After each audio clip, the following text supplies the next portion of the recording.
Chengannur YMCA ഹാളിൽ നടന്ന UDF election പ്രചരണ കൺവെൻഷൻ ആഭ്യന്തരമന്ത്രി രമേശ് ചെന്നിത്തല ഉദ്ഘാടനം ചെയ്തു. മുഖ്യമന്ത്രി ഉമ്മൻചാണ്ടി മുഖ്യപ്രഭാഷണം നടത്തി. കേരളത്തിൽ ഇടതുപക്ഷ ജനാധിപത്യ മുന്നണിയിൽ നിന്ന് RSP പുറത്തു വന്നു. RSP മാത്രമല്ല, ഇനിയുള്ള ദിവസങ്ങളിൽ നിങ്ങൾ കാണാൻ പോകുന്നു ഇടതു മുന്നണിയിൽ നിന്ന് കൂടുതൽ കക്ഷികൾ വിട്ടുവരും എന്നുള്ള കാര്യം കൂടി ഇവിടെ വെച്ച് പറയാൻ ഞാൻ ആഗ്രഹിക്കുകയാണ്.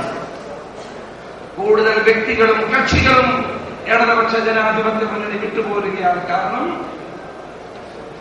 ഇടതുപക്ഷ ജനാധിപത്യ മുന്നണിയിൽ നിൽക്കാൻ കഴിയാത്ത രാഷ്ട്രീയ അന്തരീക്ഷമാണ് അവിടെ നിലനിൽക്കുന്നത്. ഒരു കാര്യം ഞാൻ പറയാൻ ആഗ്രഹിക്കുന്നു.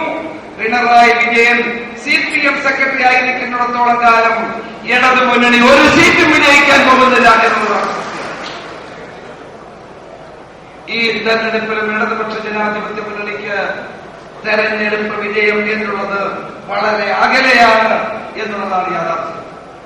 ഈ അക്രമ രാഷ്ട്രീയത്തിന്, കൊലപാതക രാഷ്ട്രീയത്തിന് അവധി വരുത്താൻ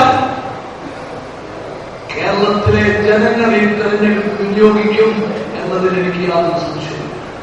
കേരളത്തിലെ ജനങ്ങൾ തുല്യമായി ജീവിക്കണമെന്ന് ആഗ്രഹിക്കുന്നവര്, സമാധാന ജീവിതം ആഗ്രഹിക്കുന്നവര്, ഒരു രാഷ്ട്രീയ പാർട്ടി തന്നെ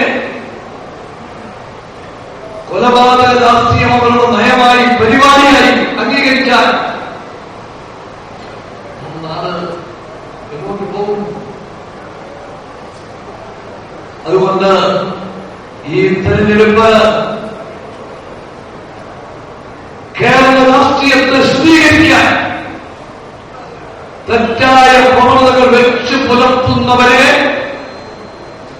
രാഷ്ട്രീയമായ വനവാസത്തിനയക്കാൻ ഈ തെരഞ്ഞെടുപ്പ് വിനിയോഗിക്കണം.